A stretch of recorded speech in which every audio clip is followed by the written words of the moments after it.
Ce soir, j'ai choisi comme court texte ou comme courte lecture, si le Seigneur veut nous en donner le contexte, de lire dans Saint Matthieu 13, de 24 à 30, et je vais aussi lire de 36 à 40 dans quelques instants. Donc, Saint Matthieu, chapitre 13, à partir du verset 24 du chapitre 13 de Saint Matthieu. Écoutez attentivement la lecture de la parole. Mes paroles failliront, mais les siennes ne failliront pas.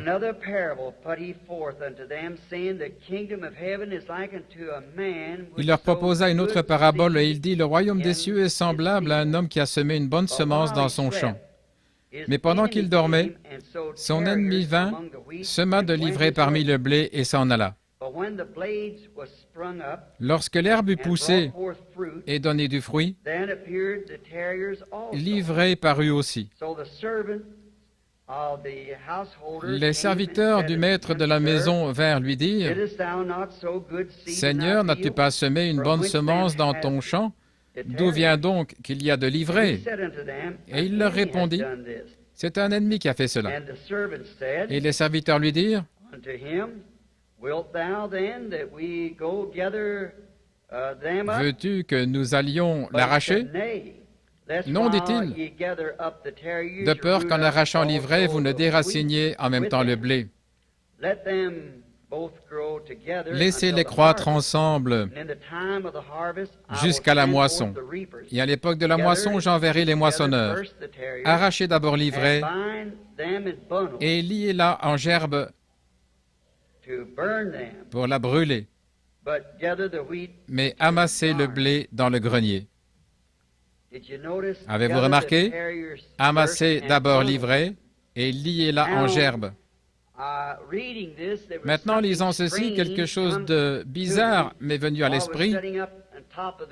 Pendant que j'étais assis au sommet des monts Catalina l'autre soir, en prière, et alors je me suis demandé où je pourrais trouver un mot qui me servirait pour ce sujet dont je voulais parler ce soir. Je suis descendu et j'ai trouvé le mot « discorde ». Alors j'ai pris le dictionnaire et j'ai regardé ce que ce mot « discrepancy », « discorde » veut dire. Et il s'agit de semer la discorde ou être contraire. C'est ce que dit Webster, semer de la discorde, quelque chose de différent, ou être contraire à ce qui existait auparavant. Alors j'ai pensé le texte de ce soir que je l'intitulerai « La semence de discorde ». Et j'ai confiance que le Seigneur bénira sa parole maintenant, alors que nous l'abordons. Et nous savons aussi qu'il a donné l'interprétation au verset 36 et jusqu'au verset 43, montrant comment cette semence est venue à maturité. Pendant que nous y sommes, lisons ça aussi, du verset 36 jusqu'au verset 43. Quand il eut renvoyé la foule, il entra dans la maison. Ses disciples s'approchèrent de lui et dirent, « Explique-nous la parabole de l'ivraie du champ. » Il répondit, « Celui qui sème la bonne semence, c'est le Fils de l'homme. Le champ, c'est le monde. La bonne semence, ce sont les fils du royaume, mais l'ivraie, ce sont les fils du malin. L'ennemi qui l'a semé, c'est le diable. La moisson, c'est la fin du monde. Les moissonneurs, ce sont les anges. Or, comme on arrache l'ivraie et qu'on la jette au feu, il en sera de même à la fin de ce monde. Le Fils de l'homme enverra ses anges et ils arracheront de son royaume tous les scandales et ceux qui commettent l'iniquité. Et ils les jetteront dans un feu, la fournaise ardente, et il y aura des gémissements, des pleurs et des grincements de dents. Alors les justes resplendiront comme le soleil dans le royaume de leur Père. Que celui qui a une oreille, qu'il entende. C'est Jésus qui donne lui-même l'interprétation de la parabole C'est pourquoi nous en connaissons l'interprétation. Et maintenant, alors que nous approchons ceci, cette semence qui est semée et récoltée, voilà qu'il en donne l'interprétation. Et aussi, je crois que Jésus prononçait cette parabole en son jour, mais comme devant s'accomplir à la fin du monde ou à la fin de l'âge, c'est-à-dire en ce jour-ci.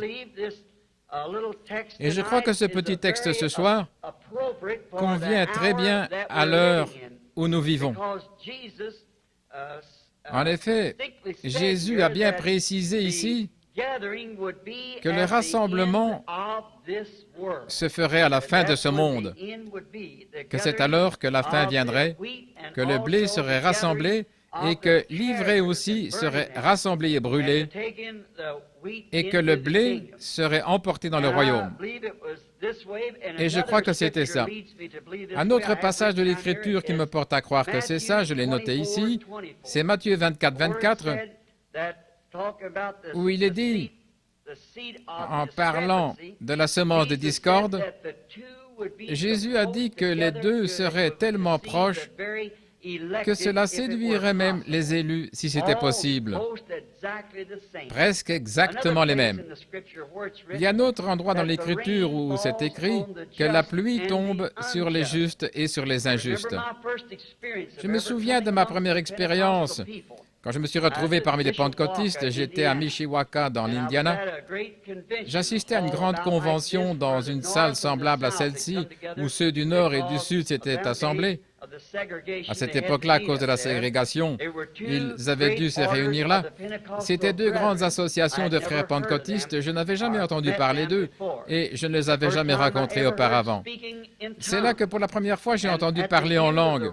Et au bout de la rangée à la convention, comme je n'étais pas un de leurs membres, j'étais simplement un jeune prédicateur baptiste, je me suis assis tout au fond. Et je me souviens, la première fois que j'ai entendu quelqu'un parler en langue, je ne savais même pas de quoi il s'agissait. Et alors, il y avait ces deux hommes qui étaient assis en avant. L'un d'eux parlait en langue et l'autre interprétait ce que l'homme avait dit. Eh bien, je me suis mis à étudier ma Bible sans relâche à ce moment-là et j'ai vu que c'était scripturaire. C'est exactement, selon les Écritures, ce que le Saint-Esprit ferait. Eh bien, peut-être le lendemain, cette nuit-là, j'avais le cœur tout remué. J'ai dormi dans un champ de maïs. Je n'avais pas assez d'argent pour me payer un lit, alors j'avais juste assez d'argent pour rentrer à la maison. Je me suis acheté des donuts, quelques jours, ou plutôt des petits pains pour mon petit déjeuner. J'aurais pu manger avec eux, j'étais les bienvenus, mais je ne pouvais pas participer aux frais à cette époque-là. C'était la dépression de 1933. C'était une période assez difficile. Je pensais, eh bien, je ne veux pas manger avec eux, mais je veux savoir ce qu'ils ont. Ils ont quelque chose que je n'ai pas. Donc ce matin-là, ils m'ont demandé que tous les prédicateurs viennent sur l'estrade, vous n'avez qu'à vous nommer, dire d'où vous venez. Eh bien, j'ai simplement dit William Branham, évangéliste, Jeffersonville. Je me suis assis. À ce moment-là, j'étais le prédicateur le plus jeune qu'il y avait sur l'estrade, et le lendemain, ils m'ont fait venir sur l'estrade pour prêcher. Ensuite, après que j'ai prêché, nous avons passé des moments bénis, et ensuite, j'ai fait la connaissance de plusieurs personnes qui m'ont invité à venir à leur église. Après, eh bien, je me suis dit, si seulement je pouvais trouver ces deux hommes principaux qui parlaient en langue et interprétaient. C'est ce qui brûlait dans mon cœur. Je le désirais tellement. Eh bien, comme je vous l'ai dit au début, un petit don par lequel on enclenche un mouvement. Vous savez, les dons et les appels sont sans repentance. Vous les avez toute votre vie. Vous voyez, vous êtes né avec cela, si ce sont des dons de Dieu. Alors, j'ai toujours, depuis ma tendre enfance, j'ai toujours eu ça. Les gens qui me connaissent depuis toujours savent que c'est vrai. Eh bien, je ne savais pas ce que c'était à l'époque. Ça s'appelait une vision. Je ne savais pas vraiment ce que c'était. Je me disais, si je pouvais seulement leur parler. Eh bien, et l'esprit qu'il y avait dans la salle me faisait vraiment l'effet d'être l'esprit de Dieu. J'ai réussi à parler à l'un d'eux. Je lui ai posé quelques questions. Et c'était un chrétien tout à fait authentique. Il n'y avait aucun doute là-dessus. Cet homme était un vrai croyant. Et l'autre homme, quand je lui ai parlé, Si j'ai jamais rencontré un hypocrite, c'en était bien un. Cet homme, en fait, son épouse était blonde et il avait eu des enfants, 2 enfants d'une femme aux cheveux noirs. Et je pensais, eh bien, qu'est-ce qu'on fait maintenant? Me voilà tout déboussolé. Moi qui suis fondamentaliste, il faut que ce soit la parole, sinon ce n'est pas juste. Et voilà que l'esprit, l'un d'eux a presque, j'en sais, donné une vibration absolument authentique et l'autre n'était pas bon du tout. Et l'esprit descendait sur les deux. Maintenant, comment est-ce possible? Je ne savais pas quoi penser. 2 ans plus tard, je priais dans la caverne où j'avais l'habitude d'aller prier. Comme c'était poussiéreux dans la caverne, un après-midi, je suis sorti, j'ai posé ma Bible sur un tronc d'arbre et un coup de vent l'a ouverte à Hébreux, chapitre 6.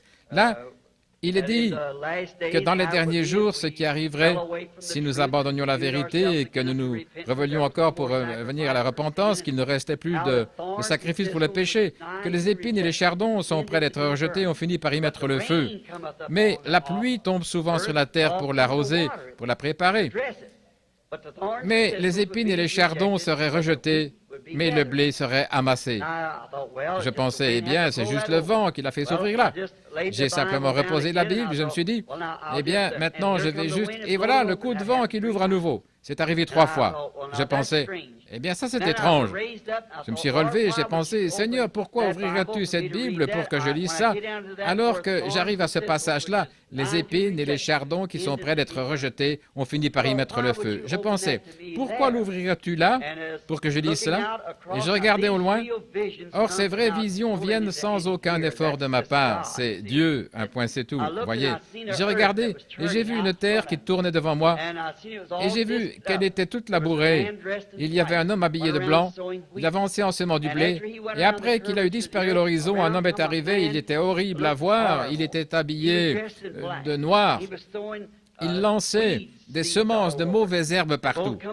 Les 2 ont levé ensemble. Et à ce moment-là, toutes les 2 avaient soif parce qu'elles avaient besoin de pluie. Et on aurait dit que chacune priait, la petite tête inclinée. Seigneur, envoie la pluie, envoie la pluie. Alors les gros nuages sont arrivés et la pluie est tombée sur les 2. À ce moment-là, le petit blé s'est relevé tout d'un coup et il s'est mis à dire « Loué soit l'Éternel, gloire à Dieu !» Et la petite mauvaise herbe, juste à côté, s'est relevée « Gloire à Dieu, gloire à Dieu !» Alors la vision a été interprétée. La pluie tombe sur les justes et sur les injustes. Le même esprit peut descendre dans une réunion et tout le monde se réjouit. Les hypocrites, les chrétiens et tout le monde ensemble. C'est tout à fait exact. Mais qu'en est-il? C'est par leurs fruits qu'on les reconnaît. C'est le seul moyen par lequel on ne pourra jamais les reconnaître. Alors vous voyez, puisque l'avoine sauvage ou le blé sauvage et le grain sauvage imitent parfois un grain authentique du pays, tellement proche que ça séduirait même les élus, je crois que nous vivons dans un âge où il convient tout particulièrement de prêcher sur ces choses et d'en parler. Remarquez au verset 41, là encore, les 2 sont très proches, tellement proches dans les derniers jours, qu'il ne pouvait pas compter sur telle ou telle église pour faire le tri, disons les méthodistes, les baptistes, les pentecôtistes, pour les séparer. Il a dit, il envoie ses anges pour les séparer. Un ange vient apporter la séparation, la ségrégation entre le juste et le faux. Et personne d'autre ne peut faire ça si ce n'est l'ange du Seigneur. C'est lui qui va dire lequel est juste et lequel est faux. Dieu a dit qu'il enverrait ses anges au dernier temps. Non pas des anges tout au long ici, mais des anges au dernier temps et qu'il rassemblerait. Nous savons que nous sommes maintenant à l'approche du temps de la moisson. Un ange, en fait, selon l'interprétation, c'est un messager. Et nous voyons qu'il y a 7 anges des 7 églises. Et maintenant, tout au long des âges de l'Église, remarquez, qui il a dit qui étaient les semeurs et aussi ce qu'était la semence. L'un d'eux, le semeur, c'était lui, le Fils de Dieu, qui est sorti semer la semence. Et un ennemi est venu après lui qui était le diable. Et il a semé la semence de discorde après que la bonne semence eut été semée. Maintenant, mes amis, cette chose-là s'est produite dans tous les âges depuis que le monde est monde. Exactement. Tout au long, depuis le commencement, c'est toujours la même chose qui s'est produite. Il a dit, la semence de Dieu, la parole de Dieu, Jésus a dit quelque part que la parole est une semence et chaque semence produira selon son espèce. Et maintenant, si le chrétien et les enfants de Dieu, les enfants du royaume, sont devenus la semence de Dieu, alors il faut qu'ils soient la parole de Dieu. La parole de Dieu manifestée dans l'âge où ils vivent pour être la semence promise de cet âge-là. Dieu a donné sa parole au commencement et chaque âge a eu sa semence, son temps, ses promesses. Quand Noé est venu, il était la semence de Dieu, la parole de Dieu pour cet âge-là. Quand Moïse est venu, il ne pouvait pas venir avec le message de Noé, ça n'aurait pas marché, parce que c'était lui la semence de Dieu à ce moment-là. Ensuite, quand Christ est venu, il ne pouvait pas venir avec l'âge de Noé ou celui de Moïse, c'était son époque, celle où une vierge devait concevoir et mettre au monde un fils qui allait être le Messie. Nous avons vécu l'âge de Luther, l'âge de Wesley, l'âge méthodiste, tous les âges se sont succédés, l'âge pentecôtiste, et chaque âge reçoit une promesse de la parole. Et les gens de cet âge-là, qui manifestent cette parole promise, sont la semence de cet âge, selon ce que Jésus a dit ici même, ce sont les enfants du royaume. La manifestation du Saint-Esprit qui agit à travers ses enfants, ce sont les semences du royaume pour cet âge-là. Remarquez, l'ivraie, c'est lui, l'ennemi, Satan, qui a semé la discorde ou la semence de discorde. C'est lui qui s'est rendu coupable d'avoir fait cette chose horrible. Satan l'a semé, sa semence, dès le commencement, au moment où Dieu a placé sa première moisson d'êtres humains sur la terre. Adam, bien sûr, il savait déjà qu'il y avait une connaissance de la vérité et du bien et du mal, mais il n'en était pas encore arrivé là. Mais nous voyons que Dieu a donné à ses enfants sa parole pour qu'elle soit leur défense. Nous n'avons aucune autre défense que la parole de Dieu. C'est notre défense. Il n'y a aucune bombe, aucun abri, aucune retraite, ni Arizona, ni Californie, ni où que ce soit. Nous n'avons qu'une seule défense, et c'est la parole. Et la parole a été faite chair et elle a habité parmi nous, c'est Jésus-Christ. Il est notre seule défense. En étant en lui, nous sommes en sécurité. Le péché n'est même pas imputé à un véritable croyant. Le saviez-vous? Celui qui est né de Dieu ne commet pas le péché. Il ne peut pas pécher. Voyez? Ça ne lui est même pas imputé. David a dit, heureux l'homme à qui Dieu n'impute pas son péché. Quand vous êtes en Christ, vous n'avez aucun désir de péché. L'adorateur étant une fois purifié, n'a plus aucune conscience de son péché. Vous n'avez pas le désir. Or, aux yeux du monde, vous êtes peut-être un pécheur, mais aux yeux de Dieu, vous n'en êtes pas un parce que vous êtes en Christ. Comment pouvez-vous être un pécheur alors que vous êtes dans celui qui est sans péché et que Dieu ne voit que celui en qui vous êtes? Maintenant, ce temps de la moisson, au commencement, quand Dieu a semé sa semence sur la terre et qu'il l'a placée dans le cœur de ses enfants, de sa famille, de garder cette parole, c'était leur seule défense. Garder cette parole. Et l'ennemi est entré, il a enfoncé cette barrière en semant la semence des discordes, quelque chose de contraire à la parole de Dieu. Si c'était de la discorde au commencement, ça l'est encore. Tout ce qui ajoutera quoi que ce soit à la parole de Dieu, c'est toujours la semence de discorde. Peu importe quelle en est la source, que cela vienne d'une organisation, que ce soit de sources militaires, que cela vienne de puissance politique, tout ce qui est contraire à la parole de Dieu, c'est la semence de discorde. Quand un homme est là à dire qu'il est prédicateur de l'Évangile et qu'il déclare que les jours des miracles sont passés, c'est la semence de discorde.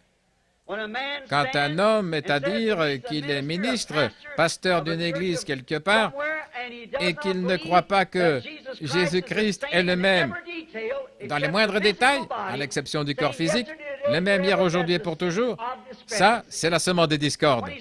Quand il déclare que les miracles et l'âge apostolique, c'est du passé, c'est une semence de discorde. Quand elles disent la guérison divine, ça n'existe pas, c'est une semence de discorde. Et le monde en est rempli. Ça ne laisse pas de place au blé, ça l'étouffe. Nous constatons que le premier qui a semé la semence de discorde, il a été étiqueté comme étant le diable. Et nous savons que c'est bien ça dans Genèse 1.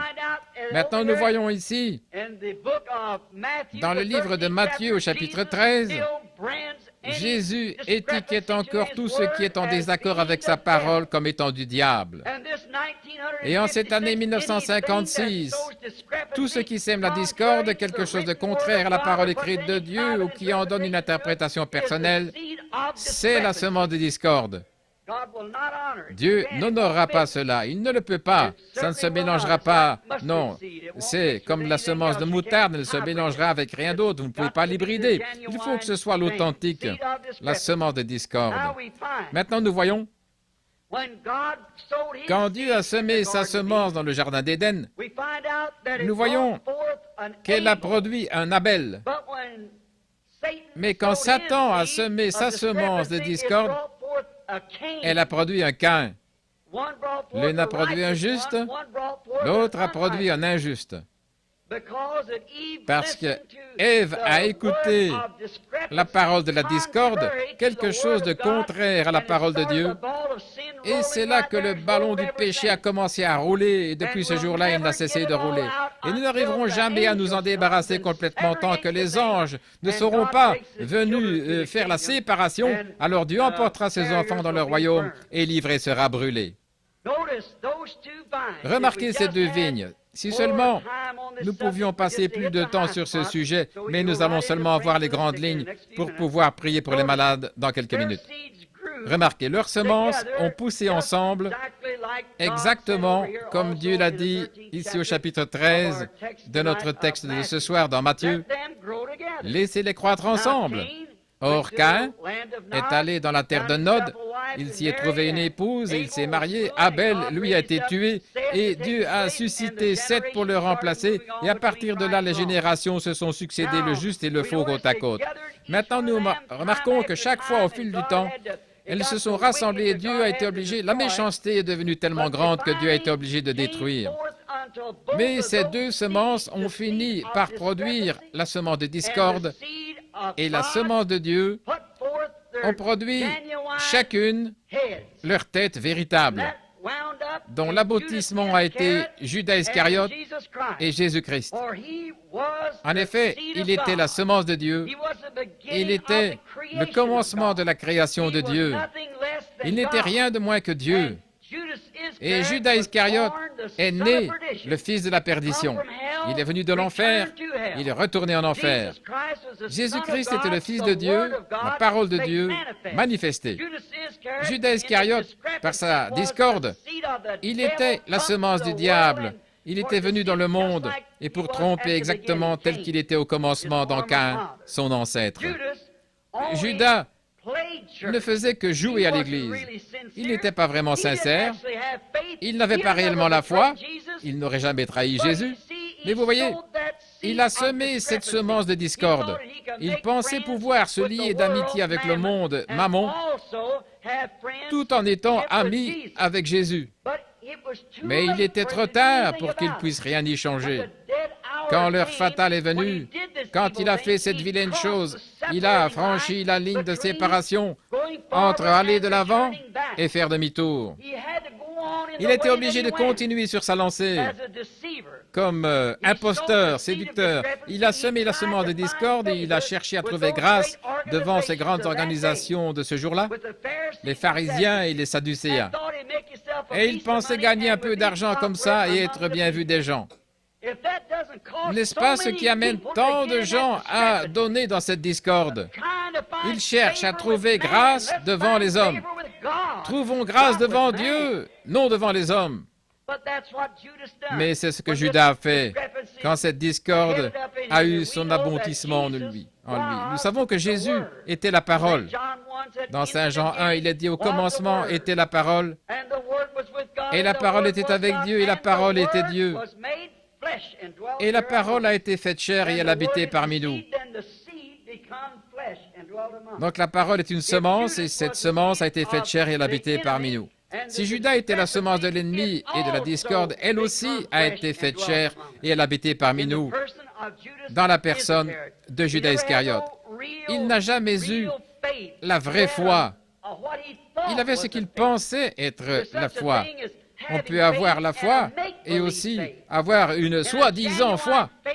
Et une véritable foi de Dieu croira en Dieu et Dieu est la parole. Elle n'y ajoutera jamais rien. La Bible nous dit que si nous y ajoutons une seule parole ou en retranchons une parole, notre part sera retranchée du livre de vie. Apocalypse 22, 18, à la fin, au dernier chapitre. Au tout début, dans le premier livre de la Bible, Dieu leur a dit de ne pas en transgresser une seule parole, qu'il faut garder chaque parole. Ils devaient vivre de cette parole. Jésus, au milieu du livre, il est venu et il a dit qu'à son époque, il a dit « L'homme ne vivra pas de pain seulement, mais de toute parole qui sort de la bouche de Dieu. » Et au dernier âge, celui de l'Apocalypse, il nous a été annoncé que quiconque retranchera une seule parole du livre ou y ajoutera une seule parole, sa part sera retranchée du livre de vie. C'est pourquoi il ne doit rien y avoir de douteux, mais seulement une parole de Dieu véritable sans mélange. Ce sont là les fils de Dieu, les filles de Dieu, qui ne sont pas nés par la volonté de l'homme, ni par une poignée de main ou une forme quelconque de baptême, mais qui sont nés de l'Esprit de Dieu par le Saint-Esprit et à travers lesquels la parole de Dieu se manifeste. Voilà l'authentique semence de Dieu. L'ennemi se joint à l'Église et il devient très orthodoxe dans un credo ou quelque chose comme ça. Mais ce n'est pas, c'est de la discorde. Tout ce qui interfère avec cette lignée de vérité authentique qu'est la parole de Dieu. Et comment savoir? Nous disons, eh bien, avez-vous le droit de l'interpréter? Non, monsieur, aucun homme n'a le droit d'interpréter la parole de Dieu. Il est son propre interprète. Il fait une promesse, ensuite il l'accomplit. C'est ça l'interprétation. Une fois qu'il a fait la promesse, il l'accomplit. Et ça, c'est l'interprétation. Tout ce qui est contraire à la parole de Dieu, c'est de la discorde, absolument. Maintenant, comme je le disais, Judas n'avait pas une véritable foi. Il avait une fausse foi. Il avait une foi qui faisait qu'il pensait que c'était le Fils de Dieu. Mais il ne le savait pas que c'était le Fils de Dieu. Il n'aurait pas fait ça. Et un homme qui accepte de faire des compromis sur la vérité de la parole de Dieu, il a une foi, soi-disant. Un véritable serviteur de Dieu s'accrochera à cette parole. L'autre soir, un certain ministre de l'Arizona, d'une école fameuse dans la ville ici, il est venu me voir et il m'a dit « Je voudrais vous corriger sur quelque chose. Au moment qui vous conviendra, j'ai dit « Le moment ne pourrait pas mieux convenir. Venez donc. » Donc il est venu, il a dit « Monsieur Branham, je crois que vous êtes sincère et honnête, mais vous essayez de présenter au monde une doctrine apostolique. » Et il a dit, l'âge apostolique a pris fin avec les apôtres. J'ai dit, la première question que j'aimerais vous poser, mon frère, croyez-vous que chaque parole de Dieu est inspirée? Oui, monsieur, certainement je le crois. J'ai dit, dans ce cas, pourriez-vous, s'il vous plaît, me montrer dans la parole où l'âge apostolique a pris fin? Montrez-moi où et je croirai avec vous. Et j'ai dit, l'écrivain de l'ère apostolique, celui qui avait les clés du royaume, le jour de la Pentecôte, quand l'âge apostolique a été inauguré, les gens disaient, « Homme, frère, que pouvons-nous faire pour être sauvés ?» Il a dit, « Repentez-vous chacun de vous et soyez baptisés au nom de Jésus-Christ pour la rémission de vos péchés, et vous recevrez le don du Saint-Esprit. Car la promesse est pour vous et pour vos enfants, et pour ceux qui sont au loin en aussi grand nombre que le Seigneur notre Dieu les appellera. » Maintenant, comment la parole pourrait-elle se contredire? L'homme a dit, « Je suis très enrhumé ce soir. » J'ai dit, « Je suis bien de votre avis. » Oui. Maintenant, dites-moi, est-ce que Dieu appelle encore? Si Dieu appelle encore, alors nous vivons encore à l'âge apostolique, certainement. En aussi grand nombre que le Seigneur notre Dieu appellera, qu'il n'appellera jamais, en aussi grand nombre qu'il l'appellera, ce sera toujours l'âge apostolique, car Jésus-Christ est le même hier, aujourd'hui et pour toujours.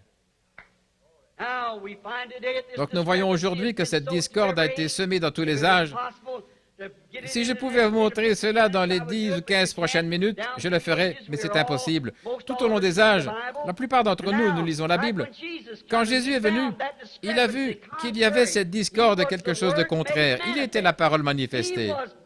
Il était l'interprétation de Dieu de la parole.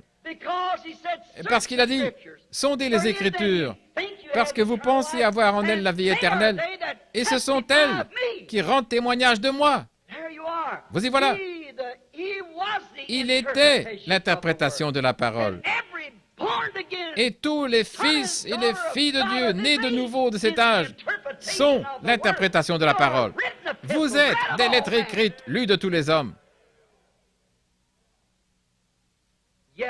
Oui, remarquez, il a dit, c'est en vain qu'ils m'adorent, en enseignant la discorde comme doctrine. C'est en vain qu'ils m'adorent, en enseignant comme doctrine la discorde, des doctrines d'hommes, des credos d'hommes, en enseignant que ces choses sont la parole de Dieu alors qu'elles n'ont rien à voir avec la parole de Dieu. Regardez, chaque âge a produit ce genre de récolte. Tous les âges l'ont fait, et le nôtre ne fait pas d'exception. Nous trouvons la même chose et encore plus dans cet âge que dans tous les autres âges réunis, car nous en sommes à la fin de l'histoire de ce monde. La discorde qu'il y a sur la face de la terre aujourd'hui est plus grande que jamais auparavant. Dans les autres âges, la discorde les a éloignés du Dieu vrai et vivant pour les entraîner vers les idoles. Aujourd'hui, Jésus a dit dans Matthieu 24, 24 que ce serait tellement proche que cela séduirait même les élus si c'était possible. Vous parlez de discorde. Oh, c'est tellement subtil. Satan est au milieu des gens et il est tellement doué, ce théologien, ce docteur en théologie, qu'il peut enseigner la parole de façon presque parfaite. Jésus l'a dit. Mais observez, quelque part il y aura quelque chose. Il dira, eh bien, ça là, c'était pas pour ici. Mais oui, absolument, voyez-vous, parce que Dieu a dit que ça l'était. Regardez ce que cela produit. Cette même discorde a fait descendre la colère de Dieu au jour de Noé, quand Dieu a envoyé son prophète et qu'il a prêché comme une flamme de feu, qu'il a appelé les gens à la repentance et que la discorde a été engloutie par l'eau. Alors, qu'est-ce que Satan a fait? Il est revenu tout de suite dans Cam et il s'est remis à semer. C'est tout à fait exact. Ensuite, Moïse est venu, le grand prophète, pour faire sortir les enfants d'Israël du désert. Qu'est-ce qui s'est passé? Moïse, le grand prophète de Dieu, il leur a apporté la vérité absolue, la vérité confirmée. Il avait rencontré Dieu. Dieu a prouvé qu'il l'avait rencontré. Et les gens là-bas, ces sacrificateurs, ils avaient leur religion, leur rituel, leur rite et tout. Mais Moïse s'est tenu là comme confirmation de l'interprétation de la parole. Ne l'oubliez pas. Moïse était l'interprétation de Dieu de sa promesse. Il avait dit qu'il le ferait. Il était l'interprétation de Dieu. Qu'est-ce qui s'est passé? L'Église venait à peine de sortir de l'Égypte. Elle était en marche depuis quelques jours. Et qu'est-ce qui est arrivé? Satan est venu avec sa discorde dans la personne du second Caïn. C'était Balaam. Et il a semé la discorde parmi eux. Nous savons que c'est vrai. Balaam, là, cet enseignement de Balaam, comme quoi nous sommes tous pareils. Nous servons le même Dieu que vous. Fondamentalement, il avait raison. En effet, il a offert un sacrifice que Dieu offrait.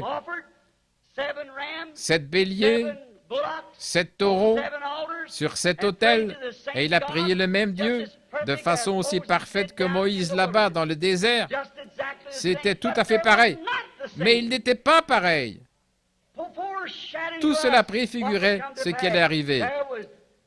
Encore là, il y avait Caïn manifesté dans la personne de Balaam. Et il y avait Dieu manifesté dans la personne de Moïse, qui interprétait ses paroles à travers un être humain, qui se faisait connaître lui-même sa promesse à travers un être humain. Et la discorde s'est élevée. La même chose au temps de Judas. Il est venu avec sa discorde. Et souvenez-vous, ce péché, ce que ces gens-là ont cru, que nous sommes tous pareils, nous adorons le même Dieu, nous devrions tous faire partie de la même Église, nous devrions être un même peuple. Ce péché-là n'a jamais été pardonné à Israël. Jésus lui-même a dit, Ils sont tous morts. Ils ont tous péri, sauf 3. Ceux qui ont tenu bon et qui ont cru la promesse. Quand les faiblards ont dit « Nous ne pouvons pas nous emparer de ce pays-là, nous avons affaire à une trop forte partie. » Et tout, Caleb et Josué ont fait taire le peuple. Ils ont dit « Nous sommes plus que capables de nous en emparer, parce que Dieu nous l'a promis. Quelle que soit l'opposition, ça m'est égal. » Et nous pouvons encore prêcher la guérison divine et le baptême du Saint-Esprit, encore avoir la puissance de Dieu pour nous détacher des choses du monde. Dieu l'a dit. L'âge apostolique n'a jamais pris fin et il ne cessera pas. Il continue. Donc nous trouvons ce même vieux semeur de discorde. Et souvenez-vous, ce péché n'a jamais été pardonné. Maintenant, frère, s'il n'a jamais été pardonné à cette époque-là, qu'en est-il de maintenant? Alors que la réelle semence de tous les âges est en train de se rassembler. Remarquez cette grande chose que Balaam a faite. Elle a continué pour finalement aboutir à la venue de Judas Iscariote et de Jésus. Qu'est-ce que c'était? Judas et Jésus étaient une image très exacte de Caïn et Abel. En effet, comme Judas était religieux, Caïn était aussi religieux. Caïn a construit un autel. Il a offert un sacrifice. Il a adoré Dieu. Il l'a fait avec autant de sincérité que l'autre. Mais voyez-vous, il n'avait pas la révélation de ce qu'était la parole. Il pensait que c'était Adam et Ève qui avaient mangé des pommes ou des fruits. Et Abel, par révélation, il savait que c'était faux. C'était à cause du sang qu'ils étaient sortis. Alors il a offert un agneau. Et Dieu a témoigné de ce que son offrande était juste. Alors il est devenu jaloux et il a essayé de tuer son frère. Et comme il a tué son frère sur le même autel que celui sur lequel son sacrifice était mort, l'agneau était mort sur l'autel. C'est la même chose pour Judas Iscariote qui a trahi Jésus-Christ sur l'autel de Dieu et l'a tué, tout comme Caïn avait tué Abel. En effet, Caïn était la semence de discorde. Même chose pour Balaam, le prophète mercenaire, un homme qui aurait dû avoir plus de bon sens. Dieu l'a mis en garde par des signes et des prodiges, même qu'une mule lui a parlé en langues inconnues. Et malgré tout ça, il a continué quand même. Il était né pour être un semeur de discorde. Et si Jésus a prédit que cet âge-ci se terminerait dans la plus grande discorde qu'il y ait jamais eu, l'âge de l'Église de Laodicée tiède qu'il a expulsé de l'Église, comment peut-il en être autrement que cela, la discorde? Certainement. Elle se termine dans cet âge-là. Et c'était Caïn et Abel à nouveau au calvaire. Maintenant, remarquez, comme toujours, dès que Jésus est parti, qu'il est allé au ciel, le Saint-Esprit a été renvoyé. C'était là la semence qui donnait la vie à la parole. Comme nous le disions hier soir, c'est lui qui vivifie la parole. Vivifier, ça veut dire faire vivre. Le Saint-Esprit authentique ne fait vivre que la parole, ce qu'elle est. Il ne fera pas vivre un credo. Il ne peut pas, parce qu'il n'y a rien du credo en lui. Il est la vie de la parole de Dieu, car il est Dieu. Et il vivifie ce corps-là. Maintenant, remarquez ce qu'ils ont fait. Et la Bible dit, et Jean a parlé à ses enfants, il a dit, petits enfants, vous avez appris que l'Antichrist devait venir dans le monde. Et il est déjà dans le monde. Et il agit dans les fils de la désobéissance. Alors ça, c'était peut-être une trentaine d'années après la venue du Saint-Esprit. Nous voyons que quand le Saint-Esprit est venu, la vraie semence, celui qui donnait vraiment la vie à la semence, voilà que la discorde s'est introduite de nouveau. Et remarquez, ça a continué comme ça. La vraie parole avait été confirmée, l'un après l'autre. Les prophètes d'autrefois avaient confirmé que la parole de Dieu était la vérité. Si quelqu'un ici a déjà lu le concile de Nicée ou le concile pré-nicéen, ces 15 jours de politique avide de sang, où ce groupe de Romains là-bas a voulu faire une dénomination de cette église. Des prophètes vêtus de peau de mouton qui mangeaient des herbes sauvages sont venus et ils ont pris position pour la parole. Quel résultat? Il fallait que ça se passe comme pour Caïn, comme pour Abel. L'un des deux devait mourir, effectivement. Et la parole a perdu son influence sur les gens. Aussi, par un vote unanime, ils ont exclu la parole véritable et ils ont accepté les dogmes de discorde de l'Église catholique primitive. Ils ont ajouté un pape, ils ont ajouté un évêque, ceci et cela. Ils ont retranché le vrai sens de Pierre, de Marie et de tout le reste. Ils se sont fait des idoles. Et ils ont carrément transformé la soi-disant religion chrétienne en une cérémonie païenne. Qu'était-ce? La semence de discorde. Et ils ont organisé pour la première fois sur la terre une église. Qu'est-ce que c'était? Cette semence de discorde qui avait commencé à semer quelque chose qui ajoutait, qui retranchait. Qui a déjà entendu parler dans la Bible de ne pas manger de viande le vendredi? Qui a déjà entendu parler dans la Bible de quelque chose comme l'aspersion, du baptême, de l'immersion? Qui a déjà entendu parler de ces choses-là, d'un « Je vous salue Marie » ou quelque chose comme ça? Qui a déjà entendu parler de certaines de ces âneries qu'on retrouve aussi chez les protestants? La poêle ne peut pas se moquer du chaudron, c'est vrai. Celui qui est coupable de la plus petite chose est coupable de tout. Voilà. Qui a déjà entendu parler que Dieu ait jamais œuvré dans une organisation? Montrez-moi une seule fois où l'une d'elles s'est formée une organisation et qu'elle soit restée en vie. Elles sont mortes sur le coup. Elles ne sont jamais relevées. Oh là là. Il est temps que quelque chose se passe. Il est temps que Dieu entre en action. Cela détruit l'influence sur les gens. Il s'est passé la même chose aujourd'hui. Ils détruisent l'influence. Ils disent « Oh, cette bande d'exaltés, ce sont des minus. » Mais c'est de la discorde. Retrouvez-vous nez à nez avec la parole et voyez ce qu'il en est. Voyez si Dieu n'interprète pas sa propre parole. De ces pierres, Dieu peut susciter des enfants à Abraham. La parole avait été parfaitement confirmée par ces premiers chrétiens. Dieu les avait délivrés de tout et des maladies. Et ils avaient des prophètes et ils parlaient en langue, ils interprétaient, ils prononçaient des messages qui s'avéraient parfaitement justes chaque fois.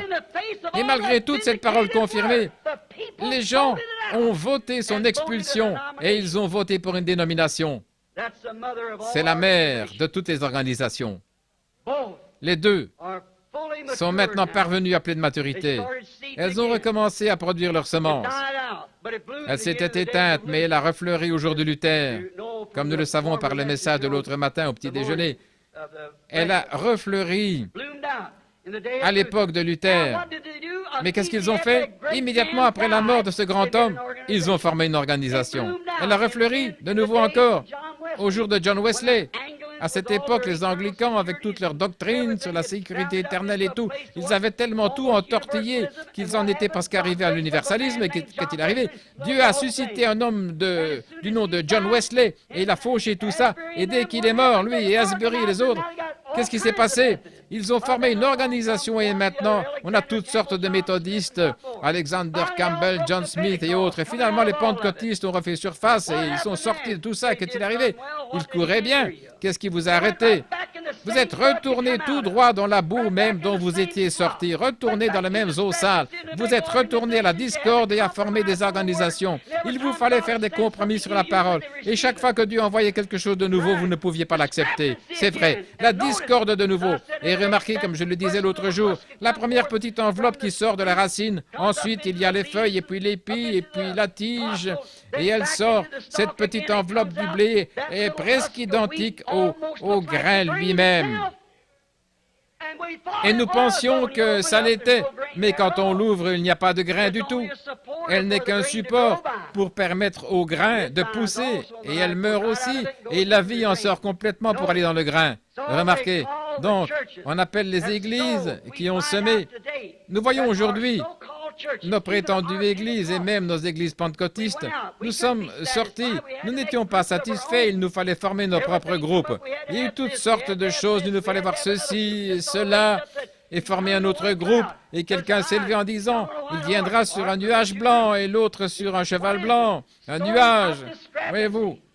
Tout ça, c'est de la semence de discorde. Quand il viendra, que ça se passe n'importe comment, c'est lui qui interprétera sa propre parole quand il viendra. Attendons ce moment-là. Comprenez? Vous ne saisissez même pas le message du jour. Vous regardez toujours en direction de ce que Dieu va faire, de ce qu'il a déjà fait, et vous ne tenez aucun compte de ce qu'il est en train de faire. C'est comme ça qu'on se retrouve dans des éléments discordants. Maintenant, nous remarquons qu'aujourd'hui, toutes nos églises ont semé le vent et elles récoltent la tempête.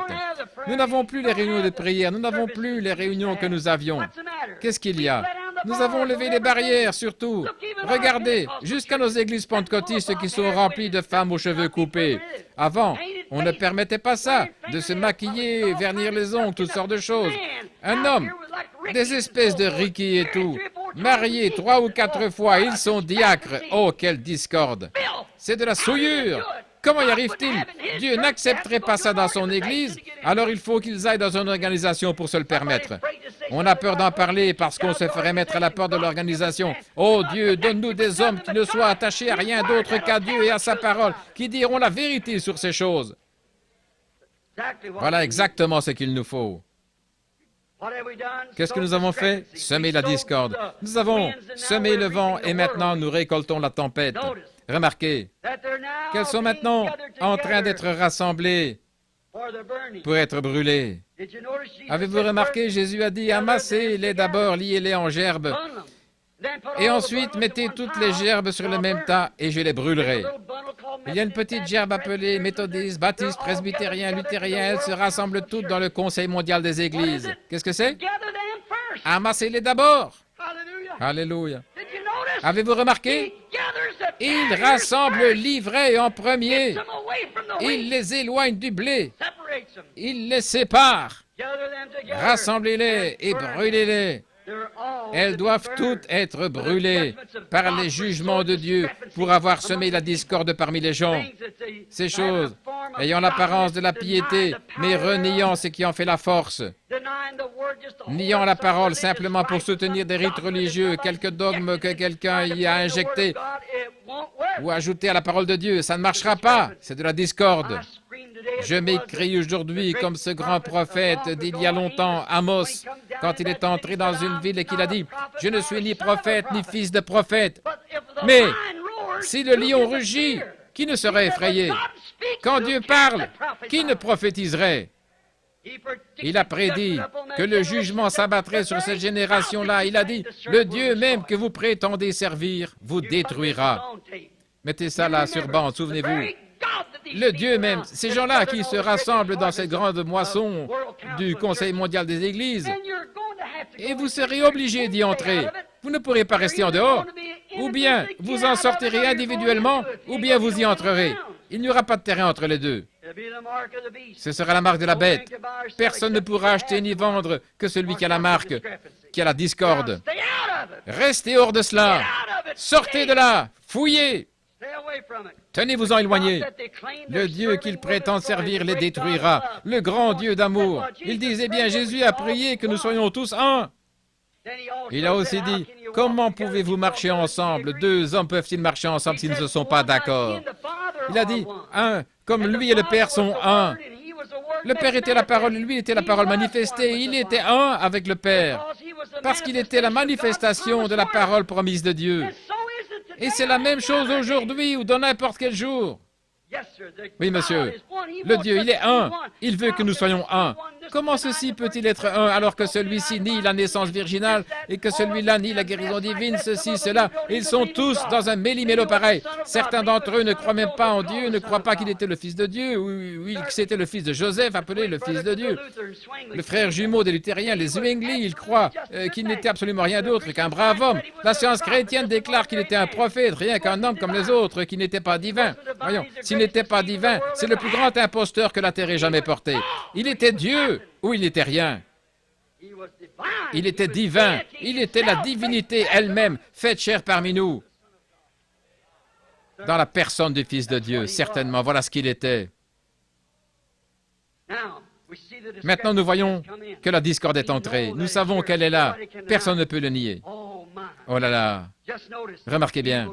Il détruira ce groupe qui prétend servir Dieu. Observez bien. Dieu a planté sa semence. Je termine parce que c'est le moment de former la ligne de prière. Dieu a planté sa semence et sa semence, c'est Christ. Je vais prêcher là-dessus un soir, dans quelque temps.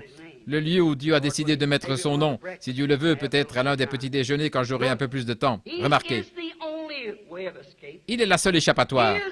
Il est le seul souverain véritable. Il est le seul vrai Dieu. Il n'y en a pas d'autre que lui. Il a dit, je suis Dieu, le Dieu seul. Jésus a dit, voici le commandement. Écoute, ô Israël, je suis l'Éternel, ton Dieu, un seul Dieu. Je le suis.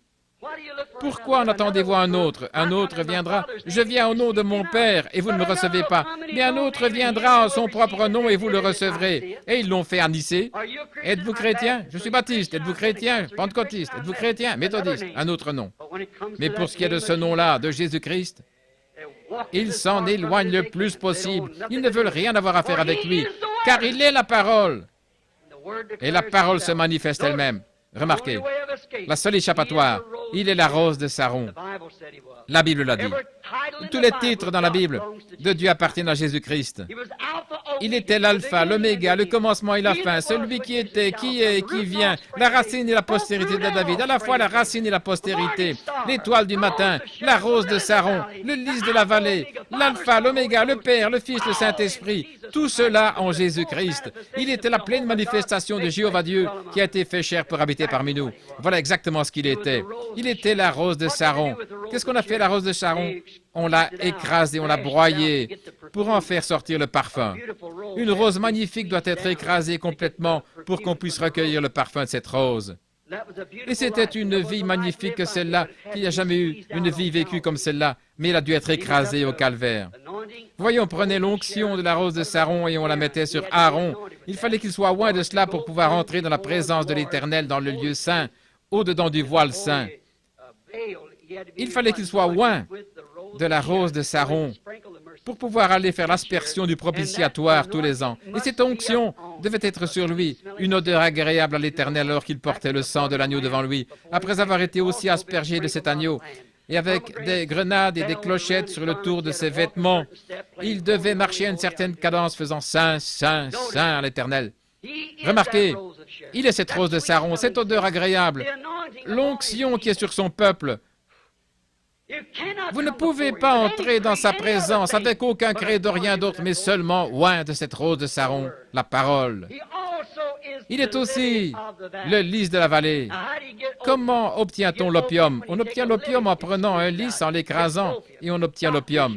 Les médecins l'utilisent dans leur laboratoire. Prenez un homme qui est nerveux et agité, ou une femme qui a l'impression qu'elle va perdre la tête, elle fait les 100 pas, elle crie, elle est hystérique. Le médecin va prendre un peu de son opium de lys et lui injectera ça dans le bras ou dans une veine quelque part, et il se calme. C'est terminé pour un moment. Et aussitôt l'effet de l'opium disparu, les voilà qui reviennent pire que jamais. Dès que l'opium disparaît. Mais je vais vous dire, mes amis, c'est seulement un type de l'opium authentique qui vient du lys de la vallée que je connais. Il est le lys de la vallée. Il a été écrasé au calvaire. Il a été blessé pour nos transgressions. C'est par meurtrissure que nous avons été guéris. Dans cet écrasement de fleurs, il était une fleur. Il était la fleur la plus admirable qui ait jamais poussé, ce lys de la vallée. Cette admirable rose de Saron. Il est là ce soir, suspendu entre le ciel et la terre. C'est ce que je crois. Ou plutôt à ce moment-là, il l'a été pour ôter le péché du monde et pour ramener la guérison au monde. Et la Bible dit qu'il est le même hier, aujourd'hui et pour toujours. Mon ami, quand Dieu a dit à Moïse, dans le désert, et c'était un type qui le représentait, d'élever un serpent d'airain, les reins représentent le péché jugé, le serpent représente, le serpent d'airain représente, le serpent d'airain représente le péché jugé, et les reins, c'est le jugement divin, par exemple l'autel des reins où on déposait les sacrifices. Et il y a aussi Élie qui a levé les yeux et qui a dit que les cieux étaient comme de l'airain, le jugement divin sur une nation incrédule qui s'était éloignée de Dieu. Les reins représentent le jugement divin. Et le serpent représentait le péché déjà jugé. Et Jésus était ce serpent qui a été fait péché pour nous et qui a pris le jugement de Dieu sur lui. Il a été blessé pour nos transgressions, brisé pour notre iniquité. Le châtiment qui nous donne la paix est tombé sur lui et c'est par ses meurtrissures que nous sommes guéris. Oh, ce soir, Dieu a une pharmacie remplie d'opium pour vous, amis chrétiens. Et vous qui êtes malade, vous souffrez, vous êtes épuisé, c'est vraiment trop difficile pour vous. Vous ne pourrez plus tenir le coup encore longtemps. C'est à vous rendre fou ce jour moderne. Avez-vous écouté Lifeline ce soir, ce qu'ils ont dit? Que la Russie déclare qu'en 55, ils auraient le monde entier sous leur emprise totale. Avant que cela puisse se produire, l'enlèvement doit avoir lieu. Alors c'est pour quand, mes amis? C'est ici, tout près maintenant, c'est proche. Ne voulez-vous pas le chercher ce soir de tout votre cœur? Il est le lys de la vallée. Il est le même hier, aujourd'hui et pour toujours. Il est ici ce soir pour s'élever au milieu de son peuple, tout comme Moïse a élevé l'indication du péché jugé, ce signe, et pas seulement du péché, mais de la maladie. Souvenez-vous, Jésus a dit, comme Moïse éleva le serpent d'airain, il faut de même que le Fils de l'homme soit élevé. Dans quel but Moïse l'a-t-il élevé? Pour le péché, l'incrédulité et pour la maladie. Jésus aussi a été élevé pour le péché, la maladie et l'incrédulité. Lui, c'était la même chose. Maintenant, ce soir, au jour où nous trouvons cette grande discorde, Jésus-Christ a promis dans Luc qu'au jour, avant la venue du Seigneur, ce serait comme au jour de Sodome. Et qu'alors le Fils de l'homme se révélerait comme le Fils de l'homme s'est révélé à Abraham là-bas, Elohim. Dieu fait chair parmi les gens. Il est resté là avec Abraham et lui a montré ce que Sarah pensait, assise derrière lui dans la tente, alors qu'il ne l'avait jamais vue. Il lui a dit, il l'a appelé par son nom, Sarah. Abraham, non pas son nom Abraham qu'il avait au commencement, mais Abraham, non pas Sarai, mais Sarah. Où est Sarah, ta femme? Il a dit, elle est dans la tente derrière toi. Il a dit, je te visiterai au temps de la vie. Elle a ri. Il a dit, pourquoi a-t-elle ri? Jésus a dit, juste avant que cette grande discorde soit rassemblée et brûlée, que le Fils de l'homme se révélerait de la même manière qu'il l'avait fait à cette époque-là. Et qu'est-ce que c'est? C'est d'élever de nouveau devant vous que Jésus-Christ est le même hier, aujourd'hui et pour toujours. Le croyez-vous? Alors courbons la tête pour prier. Cher Dieu, nous t'aimons. Ta parole est une nourriture tellement substantielle pour nous, Seigneur. Nous l'aimons tant, nous vivons par elle, Seigneur. Il semble que nous n'avons jamais assez. Nous aimons tant nous asseoir à ta table, autour de ta parole, et savourer les bénédictions, Seigneur. Quand nous nous réunissons comme ceci, des frères et des sœurs qui ont été rachetés par le sang, par le Fils de Dieu, qui ont été acquis par ton sang. Et nous sommes venus ici ce soir, Seigneur. Nous avons consacré ces soirées à la prière pour les malades. Et selon les Écritures, tu as dit que c'est par les meurtrissures que nous avons été guéris. Il n'est donc pas nécessaire de prier, mais seulement de confesser nos péchés, car par tes meurtrissures, nous avons été, au temps passé, guéris. Oh, quel jour de salut! Quelle promesse faite par Emmanuel! C'est certainement la vérité. Tu as dit, encore un peu de temps et le monde ne me verra plus.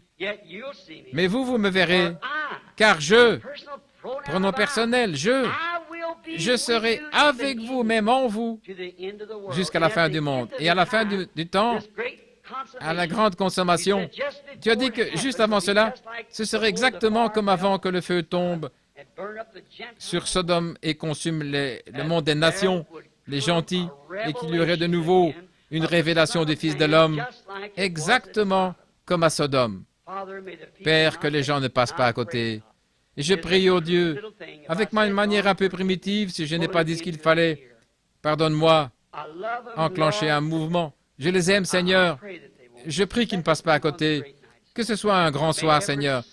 Que tous ceux qui sont malades ici, affligés, aveugles ou quoi encore, Seigneur, qu'ils soient guéris ce soir.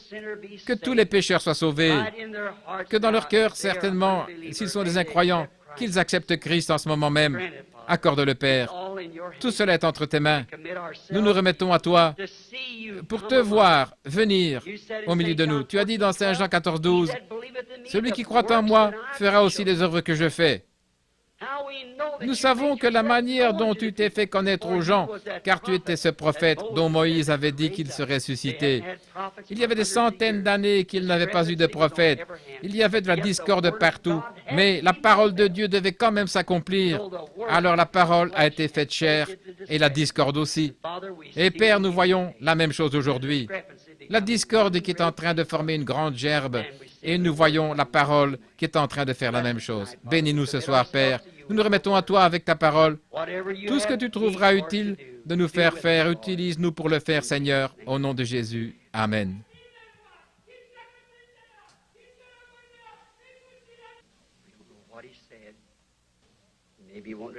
Soyez respectueux, nous ne savons pas ce qu'il a dit. Il peut peut-être quelque chose à nous dire, soyez très respectueux.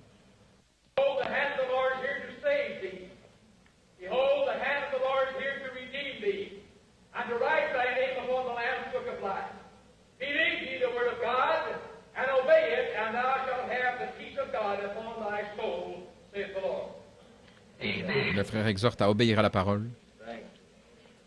Amen. Avez-vous déjà lu dans les Écritures où il est raconté que l'ennemi avait venir? Ils étaient tous rassemblés. L'ennemi était en très grand nombre et l'Esprit de Dieu est descendu sur un homme. Et celui-ci a prophétisé, il a dit où aller pour tendre une embuscade et ils ont détruit leur ennemi. Et le voilà qui vient de nouveau. Voilà l'endroit où détruire votre ennemi. Voyez-vous? Prenez la main de Dieu. La main de Dieu, c'est Christ, bien sûr, la parole. Alors prenez-la dans votre cœur ce soir, pendant que nous formons la ligne de prière. Je crois que Billy a encore distribué des cartes de prière aujourd'hui. Prenons B 85. Hier soir, nous avons pris 15. Hier soir, d'habitude, nous essayons d'en appeler une quinzaine. Ainsi, tenez vos cartes, on va s'occuper de cela. B, comme Branham, B, de 85 à 100. Voyons, qui a B 85? Levez la main. Tu es sûr? Oh, là, au fond. Très bien. 85, avancez-vous. Maintenant, mon fils, au cas où il y aurait des nouveaux venus ici qui ne savent pas comment on procède, mon fils vient ici, ou quelqu'un, s'il ne peut pas venir, ses frères Borders ou quelqu'un d'autre, un homme qui vient, il prend ses cartes, 100 cartes, et là, devant les gens, il les mélange. Donc, quand il vous donne une carte, il ne peut pas vous dire si vous allez venir sur l'estrade ou pas, il ne sait pas. Et moi non plus, je ne sais pas. J'arrive le soir et j'en appelle simplement une dizaine, une quinzaine, quelque chose comme ça. Ça n'a absolument rien à voir avec votre guérison. Vous pouvez rester assis là. Regardez hier soir. Combien étaient ici hier soir? De voir les gens qui ont été guéris partout, tout au long de la réunion. Donc, on a appelé 85, 86, 87, 88, 89, 90. Que ceux-là s'avancent tout de suite. B, 85, 86, 87, 88, 89, 90. Sûrement, il faut... Nous avons besoin, si quelqu'un... En voici un autre ici. Le compte y est. Maintenant, de 90 à 100, si vous ne pouvez pas vous déplacer, je vois que nous avons quelques fauteuils roulants ici, 4 je pense. Si vous avez une carte de prière et qu'on appelle votre numéro et que vous ne pouvez pas vous déplacer, levez simplement la main, nous allons pousser votre fauteuil jusqu'ici. Si vous n'avez pas de carte de prière, restez simplement assis là et dites Seigneur Jésus, que ce soit mon tour ce soir. Combien ici n'ont pas de carte de prière? Levez la main. Oh là là. Très bien. Disons simplement ici, j'espère que ça n'a pas l'air sacrilège, mais une fois il y avait une petite femme qui n'avait pas de carte de prière, disons, elle s'est frayée un chemin à travers la foule et elle disait, écoutez bien, si je peux toucher les vêtements de cet homme, je serai guéri. Combien connaissent cette histoire? Très bien. Et qu'est-ce qu'elle a fait? Elle l'a touché. Elle est allée s'asseoir et Jésus s'est retourné. Il savait où elle était, pas vrai? Il savait quel était son problème, pas vrai? Il savait quel était son problème, alors il lui a dit quel était son problème, et elle a senti dans son corps que la perte de sang s'était arrêtée, pas vrai? À cause de quoi? Elle l'avait touché. Maintenant, combien de chrétiens ici ce soir savent, selon Hébreux, l'Épître aux Hébreux, que Jésus en ce moment même est un souverain sacrificateur, le souverain sacrificateur qui peut compatir notre faiblesse? L'est-il? Très bien. S'il est le même souverain sacrificateur, s'il a la même fonction, souverain sacrificateur, Comment agirait-il? Il agirait exactement de la même manière qu'à l'époque. Le croyez-vous? Il agirait exactement de la même manière qu'à l'époque. Si vous pouvez le croire, très bien. Combien le croient? Levez la main et dites, je le crois réellement. Très bien. Avant qu'il forme la ligne de prière, faisons une ligne de prière dans l'auditoire. Je sais qu'il est ici. Je sens sa présence. Je sais qu'il est ici. Venez.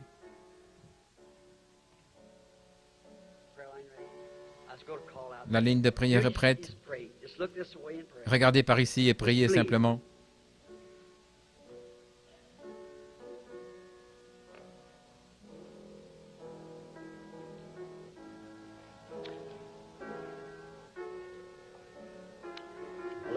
Une petite dame est assise ici, elle me regarde fixement, là, à côté d'une dame qui porte des lunettes.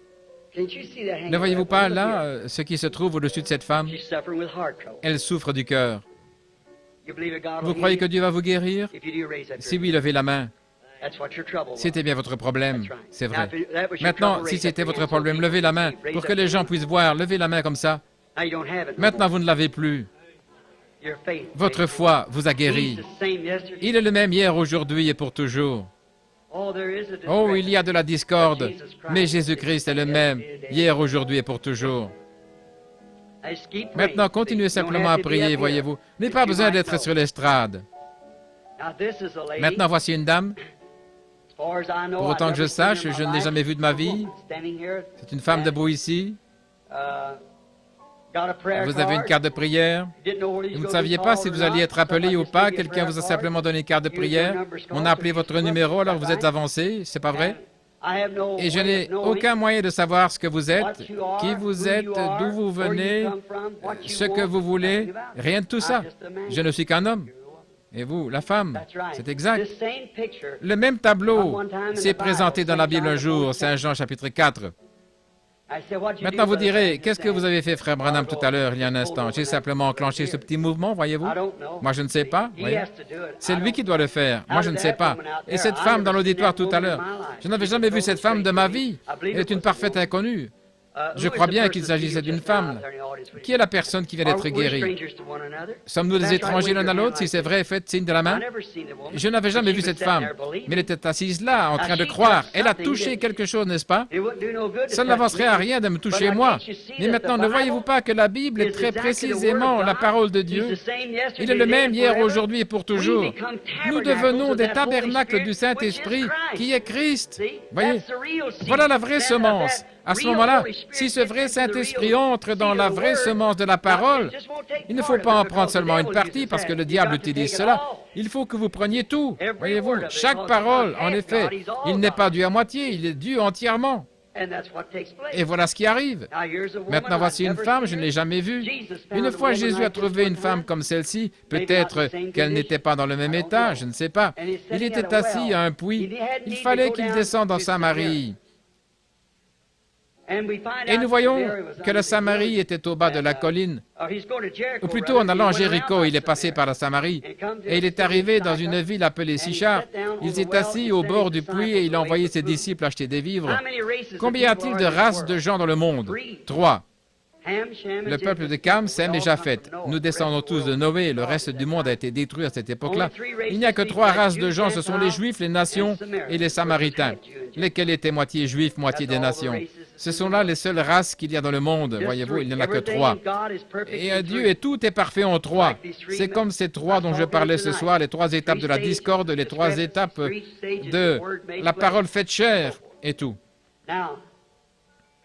Et donc, il a parlé aux Juifs, il a dit à Philippe, quand il lui a amené Nathanaël, il lui a dit où il était, il a dit, je l'ai vu quand il était sous l'arbre. André lui avait amené Pierre, il lui a dit, ton nom est Simon, et dorénavant tu seras appelé Pierre. Il lui a dit, tu es le fils de Jonas. Voyez-vous? Et ceux-là, c'était tous des Juifs, mais ici, il va vers une femme des gentils, des nations, pas une femme des nations, mais une Samaritaine. L'époque des nations, c'est maintenant. Il n'a jamais opéré cela, pas une seule fois pour ceux des nations. Sondez les Écritures, jamais. Mais il a promis dans Luc 22 qu'il le ferait juste avant la venue. Mais donc il était assis là, et une femme moitié juive, moitié des nations est arrivée. Et il lui a dit, Femme, donne-moi à boire. Elle a dit, tu ne devrais pas me demander ça, vraiment. Il y a de la ségrégation ici, tu es juif et moi je suis samaritaine. Elle a dit, mais si tu savais à qui tu parles, c'est toi qui me demanderais à boire. Qu'est-ce qu'il était en train de faire? Il était en train de contacter son esprit. Et dès qu'il a vu quel était son problème, eh bien, il lui a dit d'aller chercher son mari. Elle a dit qu'elle n'en avait pas. Il a dit, c'est vrai, tu en as eu 5. Maintenant, regardez, quand les pharisiens l'ont vu faire ça, là, cette discorde qui était la même au même endroit que la parole, qu'est-ce qu'il a dit? Cet homme est Belzébul, un diseur de bonne aventure, voyez-vous. Et Jésus a dit que quiconque dirait cela du Saint-Esprit quand il viendrait faire la même chose, il ne lui serait jamais pardonné. Là, voilà votre discorde. Mais à ce moment-là, il leur a dit qu'il leur pardonnait parce que le Saint-Esprit n'était pas encore venu, le sacrifice, l'agneau n'était pas encore mort. Mais cette femme-là n'a pas pensé ça. Cette femme a dit, « Seigneur, je perçois que tu es prophète. » Il y avait des centaines d'années qu'il n'y a pas eu de prophète. Elle a dit, « Je perçois que tu es prophète. » Et nous savons que le Messie, celui qu'on appelle Christ, quand il viendra, c'est ce qu'il fera. Eh bien, c'est ce qu'il a fait. Alors, il est le même hier, aujourd'hui. C'est de cette manière-là qu'il s'est fait connaître à cette époque-là. N'est-ce pas la même chose aujourd'hui? Bien sûr. Ici, nous avons de nouveau une femme et un homme qui se rencontrent. Elle n'est pas cette femme-là, je ne suis pas cet homme-là. Mais le fait est que le même Saint-Esprit est ici. Et il a fait la promesse que les œuvres qu'il avait faites, que nous ferions la même chose au jour où le Fils de l'homme serait révélé. Maintenant, je ne vous connais pas et vous savez que c'est vrai. Nous sommes des parfaits inconnus l'un pour l'autre et vous êtes debout ici. Peut-être qu'il y a quelque chose qui ne va pas chez vous, peut-être pas, je ne sais pas. Mais si le Seigneur Jésus me révèle par son Saint-Esprit, quel est votre problème? Croirez-vous alors qu'il s'agit du Fils de Dieu et non d'un être humain? Ceci n'est qu'une enveloppe, ce tabernacle ici, que Dieu utilise comme tous ceux qu'il a choisis. Il le fait par sa grâce souveraine et par élection. Mais vous croyez. Vous allez le croire? Combien dans l'auditoire le croiront? Nous voici ici tous les deux devant la lumière, déclarant que nous ne sommes jamais rencontrés de la vie. Je n'ai pas la moindre idée de que cette femme, d'où elle vient, ni ce qu'elle veut avoir. Je ne l'ai jamais vue de ma vie. Et je n'avais jamais vu cette femme-là de ma vie non plus. Mais voyez-vous, voici ce que je veux vous amener à faire. À vous débarrasser de cette discorde maintenant et à croire la parole, alors que la parole est faite chair ici même au milieu de nous. La parole prend vie dans notre propre chair, ce qui témoigne de la présence de Dieu. Maintenant, puisse-t-il lui accorder. Ce qu'elle veut obtenir, c'est pour un motif digne. Elle n'a pas d'enfant. Elle veut un bébé. Elle a une quarantaine d'années. Ce n'est certainement pas impossible. Il y en a assises ici dans l'auditoire en ce moment des femmes qui avaient été stériles toute leur vie, qui sont venues à l'estrade comme ceci, le Seigneur leur a accordé des enfants. Que quelques-unes lèvent la main là, dans l'auditoire. Oui. J'ai pris une ravissante petite fille dans mes bras l'autre jour, là, dimanche après-midi. Sa mère était stérile. Le Seigneur a parlé. Et la petite fille, un amour de petit être, où est-elle? La voici juste là, assise derrière. La maman est assise là. Voilà la petite fille elle-même, voyez-vous. Elle a été une parole parlée de Dieu. Maintenant, croirez-vous en lui de tout votre cœur? Croyez-vous que cette bénédiction que vous avez, que vous ressentez en vous maintenant, c'est Dieu qui a répondu? Si Dieu me disait quel est votre nom pour que vous puissiez donner un nom au bébé, croiriez-vous? Alors, Madame Thompson, vous pouvez rentrer chez vous et avoir votre bébé, si vous le croyez de tout votre cœur. Croyez-vous de tout votre cœur? Ayez seulement foi. Ne doutez pas, croyez Dieu simplement. Dieu est Dieu. Bonsoir, monsieur. Comment allez-vous? Je pense que nous sommes aussi des inconnus. La première fois de ma vie que je vous ai vu à ma connaissance, je pensais que vous étiez l'oncle de frère Shakarian. Mashagian, frère Mashagian, le chanteur, quand vous êtes passé. Après, j'ai vu que vous alliez dans la ligne de prière. Maintenant, comme je suis étranger à vous, et étrangers l'un à l'autre. Maintenant, si le Seigneur Jésus veut bien me dire quelque chose que peut-être que vous voulez obtenir, disons-le ainsi, qu'il me dise ce que vous voulez obtenir. Or, il vous l'a déjà accordé. Tout ce qu'il vous faut, c'est seulement avoir assez de foi pour le croire. Combien comprennent cela? Seulement assez de foi pour croire que vous obtenez ce que vous demandez.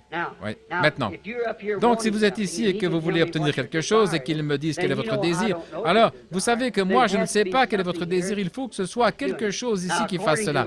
Maintenant, selon la parole, c'est ce qu'il a promis de faire. Il connaissait les pensées de leur cœur. Est-ce correct? Très bien. Vous avez un grand désir d'être guéri. Une chose, vous souffrez d'une maladie nerveuse, vous êtes très tendu. Autre chose, vous avez mal au dos. Et votre dos est en très mauvais état. Et depuis longtemps, vous avez même été opéré. C'est ainsi dit le Seigneur. C'est juste. Et voici autre chose.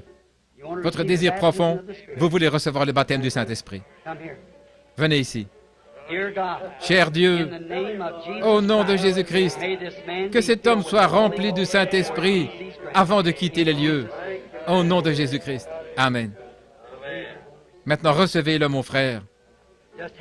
Ayez seulement la foi, ne doutez pas. Comment allez-vous? Je pense, pour autant que je sache, que nous sommes des inconnus l'un à l'autre. Si c'est exact, eh bien, pour que les gens le sachent, levez simplement la main pour qu'ils voient que nous sommes inconnus. Je ne l'ai jamais vu de ma vie, à ma connaissance. Et je pense qu'elle ne m'a jamais vu non plus. En effet, le Père Céleste sait, et sa parole est ici devant moi, et que je n'ai jamais vu cette femme de ma vie, à ma connaissance. Donc, je ne pourrais pas savoir pourquoi vous êtes là, avoir la moindre idée de qui vous êtes, quoi que ce soit, rien à votre sujet. Je ne pourrais pas vous dire la moindre chose. La seule chose, c'est simplement un don. Quand vous m'avez entendu expliquer tout à l'heure, si seulement m'écarter du chemin, écouter ce qu'il dit, ce que je vois, je peux le dire. Ce qu'il ne dit pas, je ne peux pas le dire. Je le dirai de moi-même, mais ce serait faux, voyez-vous. Ce serait faux. Mais si c'est lui qui le dit, c'est tout à fait vrai. Ça ne pourra jamais, ça n'a jamais été faux, ça ne sera jamais faux tant que ce sera Dieu. Parce que Dieu ne peut pas avoir tort. Mais si Dieu peut me dire ce que vous voulez obtenir, ce que vous désirez, ou la raison pour laquelle vous êtes ici, quelque chose que vous avez fait, ou quelque chose comme ça, ou qui vous est, d'où vous venez, ou ce qu'il voudra bien me dire, est-ce que vous croiriez? Merci. Une chose, vous avez des problèmes aux pieds. Vous avez mal aux pieds. C'est juste. Vous avez des problèmes féminins, des troubles gynécologiques. Et vous avez un grand désir dans votre cœur parce que vous venez de perdre quelqu'un ou quelque chose. C'est un garçon. Votre garçon a quitté la maison, il s'est enfoui, et vous voulez que je prie pour qu'il revienne. Ô Dieu du ciel, envoie-lui son enfant. Que le Saint-Esprit stoppe ce jeune homme sur la route ce soir. Renvoie-le vers sa mère. Au nom de Jésus. Amen. Celui qui sait vous le renverra. Ne vous inquiétez pas, croyez maintenant, ne doutez pas. Ayez seulement foi de tout votre cœur. Croyez et Dieu fera le reste pour vous. Maintenant, juste ces 3 ou 4 discernements, ou ce qu'il y a eu, voyez-vous, j'en arrive au point où je ne vois plus rien devant moi, je ne peux pas l'expliquer, il n'y a pas moyen de l'expliquer. Vous dites, voulez-vous dire que simplement ça, vous ressentez plus que d'avoir prêché pendant ces 45 minutes? Oui, même si c'était 3 heures, je ne sentirai pas autant. Une femme a touché le vêtement de notre Seigneur Jésus, et ces gens-là ne me touchent pas. Eh bien, cette femme ici, regardez. Allez, posez vos mains sur moi, voyez-vous, elle pourrait me toucher partout, ça ne ferait rien, je ne suis qu'un homme. Mais c'est lui qu'elle doit toucher. Et moi, par un don, juste de m'écarter et que tout mon moi s'en aille, et je dis simplement ce que je vois, voyez, et c'est tout. Voyez-vous, de me toucher moi, ça ne compte pas, mais elle touche Jésus à travers moi. De la même façon, cette femme-là avait touché Dieu à travers Jésus. Alors qu'il ne savait pas ce qu'elle avait fait, elle avait simplement touché son vêtement, elle est allée s'asseoir et il a dit, « Qui m'a touché ?» Les apôtres ont dit, « Eh bien, tout le monde te touche. Pourquoi dis-tu ça ?» Il a dit, « Mais j'ai perçu que de la vertu était sortie de moi. » Et savez-vous ce que c'est la vertu? C'est de la force. Ces forces ont faibli quand une seule femme l'a touché et il était le Fils de Dieu. Qu'en est-il de moi, un pécheur sauvé par grâce? Savez-vous pourquoi c'est plus? Parce qu'il a dit, « Vous ferez aussi les choses que j'ai faites et vous en ferez davantage parce que je m'en vais au Père. » Il a dit de plus grande, mais là l'interprétation exacte du grec, c'est « vous en ferez plus ». Donc, cette dame, je ne la connais pas, je ne sais rien à son sujet. Elle est une parfaite inconnue pour moi, pour autant que les autres personnes. Nous sommes inconnus l'un à l'autre. Simplement pour que les gens le sachent, si vous voulez bien lever la main. Maintenant, le Fils de Dieu, si à un moment donné il a rencontré une femme, une petite scène comme ceci près d'un puits, et qu'il lui a parlé un petit instant et il a su quel était son problème, il lui a dit quel était son problème, et alors c'est comme ça qu'elle a su que c'était là le Messie. Maintenant, vous m'avez touché, je vous ai touché, et il ne s'est rien passé. Mais si ma foi, par un don, et votre foi, en y croyant, peuvent le toucher lui, et qu'il puisse parler à travers nous, ou me parler à travers moi, alors vous saurez qu'il est ici comme il l'était là au puits de Sichar. Voyez? Il est le même, hier, aujourd'hui et pour toujours. Vous le croyez? Vous avez tant de problèmes, tant d'afflictions, de complications. Une des choses principales pour laquelle vous voulez qu'on prie pour vous, c'est l'arthrite. C'est juste, pas vrai? L'arthrite est en train de vous ankyloser. Quand vous vous voyez lever les bras, effectivement, vous êtes avancé assez lentement, je me souviens. Peut-être qu'en attendant un petit instant, peut-être que quelque chose d'autre pourrait être dit. Maintenant, les gens, vous savez, c'est comme un souffle qui s'élève contre cela. Ils disent, « Oh, il a deviné ça, voyez-vous, quelque chose comme ça. » Mais vous semblez être quelqu'un de bien. Parlez-moi simplement un petit instant. Restons là un petit peu parce que j'ai vraiment l'impression qu'il y a autre chose dans votre cœur que vous voulez recevoir de Dieu. Je ne peux pas exaucer votre prière, mais lui, parce que si vous le croyez, elle est déjà exaucée. Mais si vous voulez seulement le croire pour vous amener à croire, maintenant je vais vous dire, il s'agit d'un être cher qui n'est pas ici, et c'est un frère, et ce frère n'est même pas dans cette région. Il est dans une région arrosée comme beaucoup de lacs, je dirais, quelque part comme dans le Michigan. Oui, le Michigan, c'est ça. Et il souffre d'une maladie mortelle. C'est une maladie incurable des reins dont il souffre. C'est bien ça, n'est-ce pas? C'est ainsi dit le Seigneur. Maintenant, ce mouchoir que vous avez dans votre main, que vous avez levé vers Dieu, envoyez-le à votre frère et dites-lui de ne pas douter, mais de croire, et avec ça, il sera guéri si vous le croyez. Vous croyez de tout votre cœur? Oui. Alors, si vous croyez, il n'y a qu'une chose à faire, c'est absolument de l'accepter, pas vrai? Maintenant, vous dites, il les regarde là, ces gens, c'est ça qu'il fait, il les regarde. On voit tellement de ça. Mais au cas où vous ne sauriez pas, la dame ici, venez de ce côté, madame ici, la malade, qui que vous soyez. Je ne la regarde pas, voyez-vous, que Dieu peut me révéler quel est votre problème. Levez la main si vous le croyez. La dame ici, cette dame ici. Oui, très bien. Alors, si vous le croyez de tout votre cœur, l'asthme dont vous souffrez ne vous causera plus d'ennui. Très bien, rentrez chez vous et croyez-le. Il ne regardait pas, n'est-ce pas? Voyez-vous? Vous regardez dans cette direction-ci, la vision est là, peu importe ce qui se passe. Amen. Ne le voyez-vous pas? C'est tout aussi parfait que Dieu peut être parfait. Vous croyez aussi? L'asthme pourrait s'en aller, dans votre cas aussi, n'est-ce pas? Très bien, allez dire au Seigneur Jésus que vous croyez en lui. Un jour, il vous faudrait vous promener avec une canne si cette arthrite vous rendait infirme, mais elle ne le fera pas. Vous n'allez pas. Vous ne croyez pas qu'elle le fera, n'est-ce pas? Vous croyez que tout ira bien. Allez votre chemin, Jésus-Christ vous guérit. Les troubles cardiaques tuent les gens, mais pas forcément vous. Croyez-vous que Dieu va vous guérir, va vous rétablir? Croyez-le de tout votre cœur.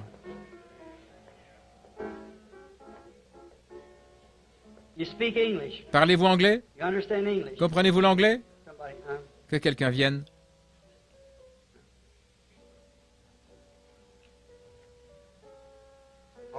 Très bien.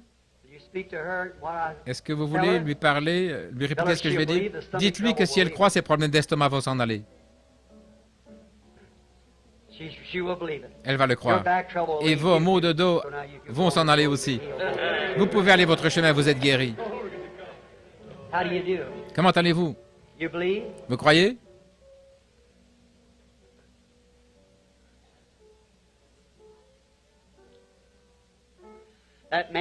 Cet homme qui est assis là, qui a des maux de dos, qui m'a regardé quand j'ai dit ça, lui aussi, il peut être guéri, si vous le croyez, monsieur.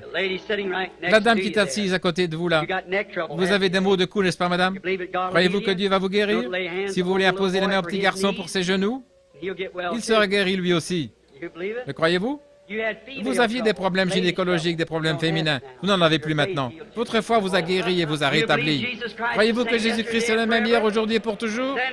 Alors imposons-nous les mains les uns les autres et prions cette prière de la foi, chacun de nous. Prions la prière de la foi. Dieu bien-aimé, pendant que nous sommes couverts de ta présence divine, en te voyant te mouvoir dans l'auditoire, guérir les malades partout. Tu es Dieu. Je te prie de guérir l'auditoire tout entier. Que le souffle de Dieu descende fraîchement dans leur cœur. Fais-leur savoir que le temps tire à sa fin.